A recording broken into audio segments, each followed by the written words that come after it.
siku ya leo nahitaji nishie na wewe kisa kimoja ambacho nimekutana nacho takriban miezi miwili iliyopita. Na ni kisa ambacho kinamhusu mgonjwa mmoja ambaye aligundulika kuwa na changamoto ya kisukari aina ya pili na shinikizo la juu la damu. Na katika mazungumzo yake niliweza kung'amua kitu ambacho kimenifanya siku ya leo niweze kushare na wewe jambo hili. Ni mtu ambaye kutokana na maelezo yake ni mtu ambaye alikuwa na hali ya kiuchumi ambayo ilikuwa ni bora zaidi. Lakini kwa sababu ambazo zilikuwa nje na uwezo wake ziliweza kupelekea yeye mwisho wa siku kuweza kufilisika.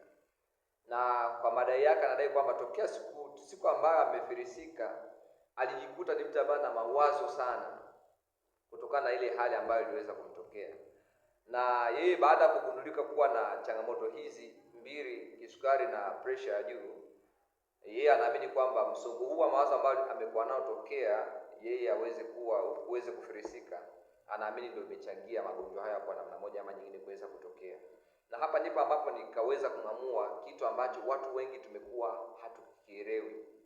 Tunaposema msongo wa mawazo haimaanishi kwamba ni janga, bali huu ni mwitikio wa kawaida kabisa wa mwili. Pale ambapo mtu anapokuwa na shinikizo au anapokuwa na changamoto mbalimbali katika maisha. Na msongo wa mawazo si tatizo, bali tatizo linatokea pale ambapo msongo huu wa mawazo umekuwa ni kwa muda kadhaa. Sasa na hapa ndipo tunapokuja kugundua aina za msongo wa mawazo. Zipo mbili. Kuna msongo wa mawazo wa muda mfupi na wa muda mrefu. Tukizungumzia muda mfupi ni pale ambapo mtu, chukulie mfano labda ana mtihani fulani anahitaji kufanya. Wanakuwa na msongo wa mawazo kwamba mtihani huu nitaufaulu vipi, lakini baada ya kufaulu tu ule msongo wa mawazo unatoweka. Lakini tunaweza kuchukua labda kama mtu ambaye ana deni, anapokuwa na deni fulani, anakuwa na msongo wa mawazo kwamba hii nitalilipaje ile deni, lakini baada ya kulipa ile deni unajikuta ule msongo wa mawazo unafanya nini? Unatoweka. Tukija hii aina ya pili, hii ndio yenye shida sasa.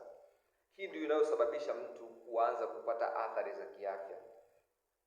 Hii ni aina ya msongo wa mawazo wa muda mrefu.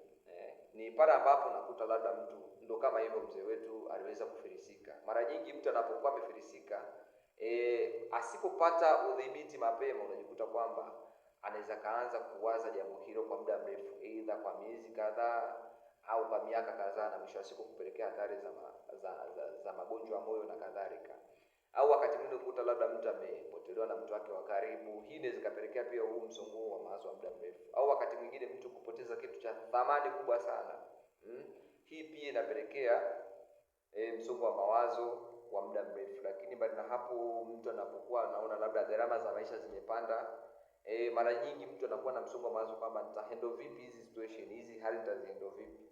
Kwa hiyo ushauri tu ni kwamba unapokuwa unaona kwamba una msongo wa mawazo, hakikisha tu kwamba ule msongo wa mawazo hauwi kwa muda mrefu.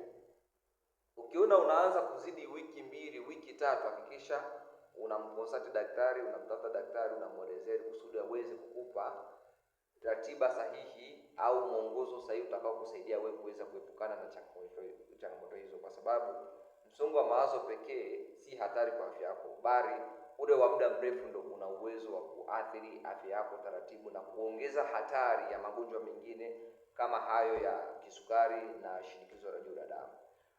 Usisahau kufollow page hii kwa video zitakazofuata, kwa sababu video itakayofuata nitaelezea dalili kadhaa ambazo zinaweza kupelekea hatari ya magonjwa ya moyo ambayo yanatokana na